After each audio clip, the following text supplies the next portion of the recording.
নমস্কার বন্ধুরা, তোমরা কেমন আছো? নিশ্চয়ই ভালো আছো। এই দুর্গা পুজো তোমাদের সবাইকে আমার তরফ থেকে ভালোবাসা জানাই। এটা মায়ের দুর্গার জন্য কিনেছি। দেখো খুব সুন্দর শাড়িটা, কালারটাও সুন্দর। এটা আমি কিনেছি লাল রঙের শাড়িটা, অষ্টমীর দিনে আমি পরবো বলে। দেখতেও খুব সুন্দর, সবাই বলছে শাড়িটা খুব সুন্দর হয়েছে। তোমরা দেখে আমাকে জানাবে কেমন হয়েছে শাড়িটা।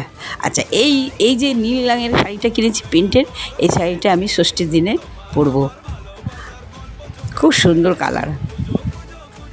তারপরের শাড়িটা আমি কিনেছি সপ্তমীর দিনে, এটা আমি পরবো। সকালে সপ্তমীর দিনকে এটা পরে ফোঁটা দেবো ঘরে। তারপরে এইটা নিয়ে এটা একদিনকে গিফট দেবো বলে কিনেছি। খুব সুন্দর কালার হয়েছে। আর সপ্তমীর দিন আমার বার্থডে, বিকেলবেলা আমি এই শাড়িটাই পরবো, এই তাঁতের শাড়িটা। তারপরে এইগুলো দেখছো যে আমার কিছু ব্লাউজ আছে, কিছু সায়া আছে। সায়ার কালারটাও খুব সুন্দর নীল। আর এটা নিয়েছি ঘরের পর্দা, খুব সুন্দর লাগছে কালারটা।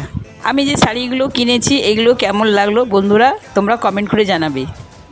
এই যে দেখছো বন্ধুরা, এই যে ঠাকুর এসেছে আমাদের পুজো মণ্ডপে। এটা এখন সাজানো হয়নি, এখন মণ্ডপে রাখা হয়েছে। এইবারে এই দেখো ঠাকুরটা খুব সুন্দর করে ওরা সাজিয়েছে। চলো বন্ধুরা, এবার তোমাদেরকে সিনেমাটিক শট দেখাই। এবার কেন অন্যরকম পুজো? আগের বছর ছিলাম কোথায় দুজন, চতুর্থীতেই পাখনা কেনা শুরু, মনের মালিক আসল নাটের গুরু। তুমি আমি এ পঞ্চমী, তুমি আমি এ পঞ্চমী, থাকছি পাশে তাই 24/7 কাটুক এরম আমি চাই।